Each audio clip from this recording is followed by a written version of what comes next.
বিশ্বকাপের আসরে ফ্রান্স যতক্ষণ টিকে আছে ততক্ষণ পর্যন্ত অন্য দলের বিশ্বকাপ জয়ের স্বপ্ন দেখাটা কি রীতিমতো বিলাসিতায় পরিণত হচ্ছে। কেন এই কথাটা বললাম নিশ্চয়ই এতক্ষণে বুঝে গেছেন। একটা দলে কি পরিমাণ স্ট্রেংথ থাকতে পারে, একটা দলের কি পরিমাণ ক্যালিভার থাকতে পারে, একটা দলে কি পরিমাণ সমন্বয় থাকতে পারে, তার সব কিছুই বোধ হয় এই মুহূর্তে দিদিয়ের দেশম তার দলটার মধ্যে ফিট করে ফেলেছেন। এমনভাবে ফিট করেছেন অ্যাজ লাইক আ ভিডিও গেম। আপনি ভিডিও গেম খেলছেন এবং প্রতিপক্ষ কে আসলো কে গেল উই ডোন্ট কেয়ার, একেবারে তেড়ে ফুড়ে শেষ করে দিয়ে বের হয়ে চলে যাব। আর সেই দলে একজন আছেন কিলিয়ান এমবাপে, তিনি যেন বিশ্বকাপের জন্যই জন্ম হয়েছে তার।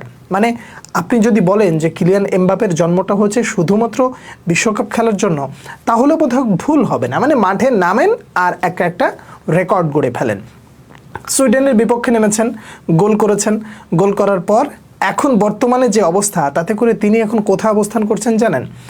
ইউরোপিয়ান প্লেয়ারদের মধ্যে, অর্থাৎ যেই সকল ইউরোপিয়ান খেলোয়াড়রা বিশ্বকাপের আসরে খেলেছে সবাইকে ছাড়িয়ে তিনি এখন মানে টপ স্কোরের যে তালিকা সেখানে অবস্থান করছেন। বয়সটার দিকে একটু তাকালে আপনি হিসেব মেলাবেন যে আরও একটা বিশ্বকাপ তো মোটামুটি ফিট থাকলে খেলার কথা, যদি বড় ধরনের কোনো অসুবিধা না হয়, তাহলে তখন সে আসলে কোথায় থাকবে? ধরা ছোঁয়ার বাইরে চলে যাবে নাকি?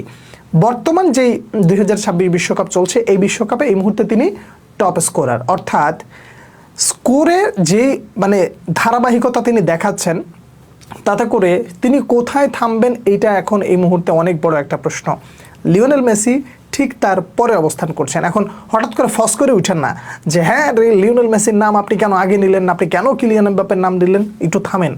বিষয়টা হলো যে কিলিয়ান এমবাপে এই মুহূর্তে টপ অফ দ্য টেবল কেন? তার নামের পাশে 2টো অ্যাসিস্ট রয়েছে, 6টা গোল রয়েছে। লিওনেল মেসির নামের পাশেও 6টা গোল রয়েছে, কিন্তু তার নামের পাশে কোনো অ্যাসিস্ট না থাকায় কিলিয়ান এমবাপের নামটা একটু উপরের দিকে চলে গেছে। এই হলো মূলত ব্যাপার। না বুঝে হুটহাট ফস করে ওঠার কোনো দরকার নাই। কিলিয়ান এমবাপের ফ্রান্সের এই যে দলটা, এই দলটার স্ট্রেংথ সম্পর্কে যদি আপনি একটু সামান্য ঘাটাঘাটি করেন, তাহলে আপনি মোটামুটি বুঝে যাবেন যে এই দলটার স্ট্রেংথ কি পরিমাণ আছে। ধরেন ইব্রাহিমা কোনাতের মতন একজন খেলোয়াড়, সে কিনা লিভারপুলে নিয়মিত স্টার্টার, তিনি এখন বেঞ্চে বসে আছেন। স্টার্টার হিসেবে কারা খেলছেন ফ্রান্সের দলে? উপমুকানো খেলছেন, সালিবা খেলছেন। তারা একজন বায়ার্ন মিউনিখে, একজন আর্সেনালে মোটামুটি নিয়মিত খেলোয়াড়। এরপরে যদি আপনি মিডফিল্ডে আসেন, রাবিওট আছেন, তারপরে হচ্ছে আপনার আর্লিয়ান চুয়ামেনি আছে। এইগুলোকে যখন আপনি এক জায়গা করবেন বা তাদেরকে যখন আপনি খেলাবেন, এরপরে আপনি কোথায় যাবেন? ফরওয়ার্ডের দিকে যাবেন। ফরওয়ার্ডে কিলিয়ান এমবাপে, তারপরে হচ্ছে বারকোলা, ওসমান ডেম্বেলে, এরপরে একজন যুক্ত হয়েছেন, তার ঘাড়ে মনে হয় জিন আছে ভাই। পুরো মাঠটাকে একা হাতে কেমনে খেলতে হয়, কিলিয়ান এমবাপের সাথে 1-to-1 কানেকশন বলেন, কিলিয়ান এমবাপের চোখের ইশারা বলেন, কিংবা মাঠের ডান প্রান্ত থেকে বাম প্রান্তে সুইচ করে গিয়ে কিভাবে কিলিয়ান এমবাপেকে দিয়ে গোল করাইতে হবেন, সব কিছুই বোধ হয় তার মাথার ভেতরে দিদিয়ের দেশম জাস্ট গেঁথে দিয়েছেন। ফুলের মালা যেভাবে একটা করে গাঁথে, ঠিক সেইভাবে দিদিয়ের দেশম বোধ হয় এই ছেলেটার মাথার মধ্যে এমন কিছু গেঁথে দিয়েছেন, সে কেমন যেন কিলিয়ান এমবাপেকে খুঁজে নেয়। আর কিলিয়ান এমবাপের ফিনিশ, ও মাই গুডনেস, যা করছে এই ছেলে, কোথায় যে এই ছেলেটা থামবে সেটা এই মুহূর্তে অনেক বড় একটা প্রশ্ন। দেখেন, একটা দলের স্টার্টিং যে অবস্থাটা, সেইটার অবস্থা যদি এরকম হয়, সেই দলটার বেঞ্চের অবস্থা কেমন? ডিজায়ার ডুয়ে স্টার্টিং 11-এ জায়গা পাচ্ছেন না, তিনি খেলতেছেন সাবস্টিটিউট হয়ে। কখনো কখনো তিনি স্টার্টার হিসেবে নেমে যান, সেটা ঠিক আছে। কিন্তু আপনি দেখেন যে এরকম একটা প্লেয়ার বেঞ্চে বসে আছে, যে কিনা পিএসজির নিয়মিত একেবারে শুরুর একাদশে থাকেন। তারপরে আবার দেখেন কন্তে মিডফিল্ডে বসে আছেন, বেঞ্চেই বসে আছেন। এরপরে আবার আমি যদি ভুল না করি 80 মিনিট বা 74 বা 80 মিনিটের দিকে সেই জায়গায় রায়ান চেরকি নামছেন। একটা দলে আর কি লাগবে রে ভাই? একটা দলে এই পরিমাণে স্ট্রেংথ যদি থাকে, সেই দলটারে আপনি থামাবেন কেমনে? কয়টারে থামাবেন? আপনি আজকে কিলিয়ান এমবাপেকে পড়াশোনা করে আসবেন, ডেম্বেলে আপনাকে একদম পুরা রোলার কোস্টার চালাই দিবে।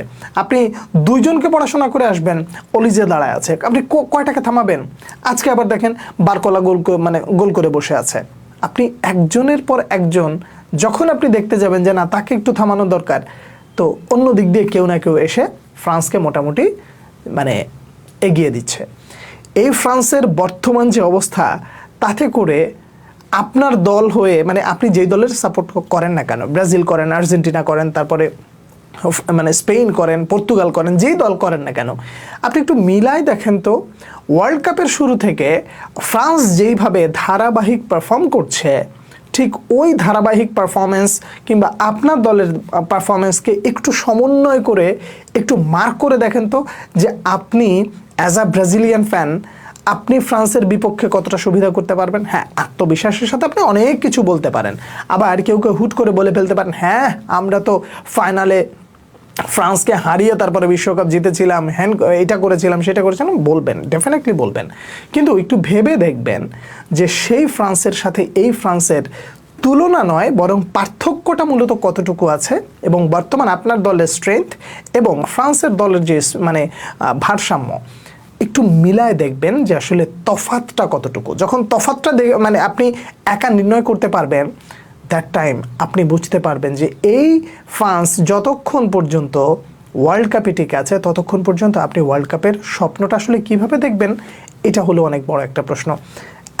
একজন ব্যক্তি হিসেবে আপনি বরঞ্চ এটা ভাবতে পারেন যে যেই দল যারা বিশ্বকাপ জয়ের স্বপ্ন দেখছে তারা ফাইনালের আগে ফ্রান্সকে ফেস করতে হইতেছে না, তাদের জন্য বরং আরও কপাল ভালো। কপালটা আসলে কাদের শেষ পর্যন্ত পড়তে পারে যদি ফ্রান্স ফাইনালে যায়। আবার বলছি, ফ্রান্স যদি ফাইনালে যায় তাহলে কপাল পড়বে কার?